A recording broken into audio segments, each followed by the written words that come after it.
Hi friends, இன்றைக்கி நாம் snack and sweet ரெசிபியான ரவை பணியாரத்தை பணியாரக்கல் இல்லாமலே எப்படி சுலபமாக சிம்பிளாக செய்கிறதுன்னு பார்க்கலாம். வாங்க வீடியோக்குள்ளே போகலாம்.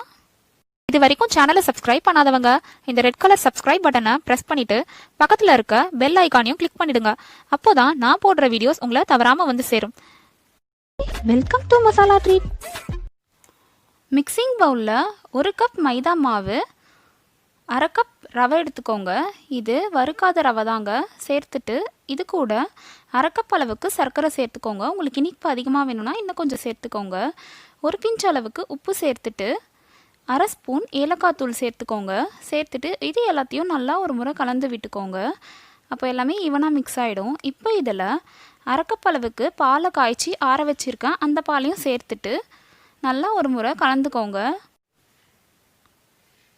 இப்போ இது கூட கொஞ்சம் கொஞ்சமாக தண்ணி சேர்த்து கலந்துக்கோங்க. ஒரேடியாக நிறைய தண்ணி சேர்க்காதீங்க. கொஞ்சம் கொஞ்சமாக சேர்த்துட்டு இந்த மாதிரி விஸ்கு வச்சு நல்லா கலந்துக்கோங்க. உங்ககிட்ட விஸ்கு இல்லைனா பரவாயில்ல, நார்மலான கரண்டி வச்சே கலந்துக்கோங்க. முதல்ல மாவை நல்லா திக்காக கலந்துட்டு அதுக்கப்புறம் கொஞ்சம் கொஞ்சமாக தண்ணி சேர்த்து கலந்திங்கன்னா உங்களுக்கு லம்ஸ் எதுவுமே இல்லாமல் இந்த மாதிரி நல்லா ஸ்மூத்தாக மாவு கிடச்சிரும்.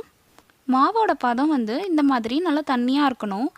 இது எல்லாத்தையும் இந்த மாதிரி கலந்து முடித்ததும் இதை மூடி போட்டு ஒரு 10 நிமிஷம் நல்லா ஊற விட்டுருங்க. இப்போ இது 10 நிமிஷம் ஆயிடுச்சு.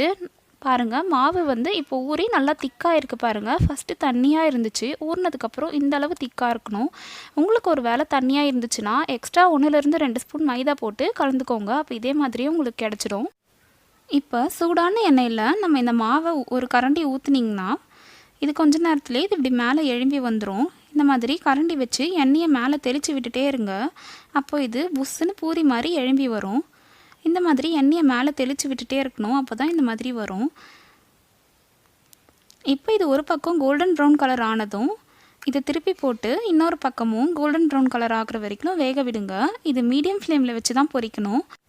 2 பக்கமும் கோல்டன் ப்ரௌன் கலர் ஆனதும் இதை எண்ணெய்க்குள்ளேருந்து வெளியில் எடுத்துடலாம். நம்மளோட ரவை பணியாரம் பாருங்கள் எவ்வளோ சூப்பராக தயாராகிடுச்சு.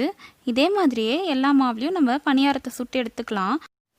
எண்ணெய் நல்லா சூடானதுக்கப்புறமா மீடியம் ஃப்ளேமில் வச்சு மாவை ஊற்றி இந்த மாதிரி சுட்டு எடுத்திங்கன்னா ரொம்ப அழகாக குண்டு குண்டாக நமக்கு பணியாரம் சூப்பராக கிடச்சிரும். நம்ம குழிப்பணியாரக்கல் எதுவுமே இல்லாமலே நம்ம பணியாரத்தை சூப்பராக சுட்டு முடிச்சிட்டோம். இந்த பணியாரத்தை ரொம்ப சுலபமாக 15 நிமிஷத்தில் செஞ்சு முடிச்சிடலாம்.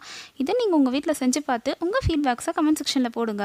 நம்ம சேனலில் நிறைய ஃபஸ்ட் டைம் யூடியூப் வீடியோஸ் போட்டுட்ருக்கேன். அதோட லிங்க் டிஸ்கிரிப்ஷனில் கொடுத்துருக்கேன். வேணுன்றவங்க செக் பண்ணிக்கோங்க. வீடியோ பிடிச்சிருந்தா லைக் பண்ணுங்கள், ஷேர் பண்ணுங்கள். இது வரைக்கும் சேனலை சப்ஸ்கிரைப் பண்ணாதவங்க இப்போ சப்ஸ்கிரைப் பண்ணுங்கள். தேங்க்ஸ் ஃபார் வாட்சிங். பாய்.